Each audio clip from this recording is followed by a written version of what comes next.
чарасын тандоо боюнча соттогу отурум болду. Жана кармалгандыгынын мыйзамдуулугун текшерүү боюнча кармалгандыгын мыйзамдуу жана негиздүү деп тапты. Биринчи райондук соттун тергөө судьясы кармоодогу болгон мыйзамдык бузууларга башкы прокуратурага кат жиберилет деп тергөө судьясы өзүнүн токтомунда көрсөткөн.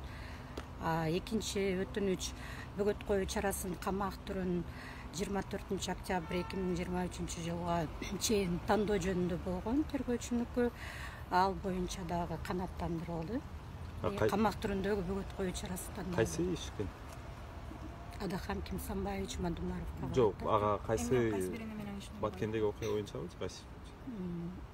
Бул иштин жагдайларын мен айтып бере албайм, себеби биз о неразглашении подписка бердик, да. А беренеси? Беренеси мамлекеттик госизмена.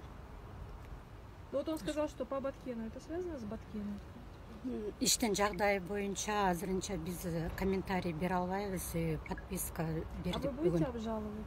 Да, апелляциялык даттануу беребиз обязательно Бишкек шаардык сотуна 5 сутканын ичинде. Спасибо. Вы можете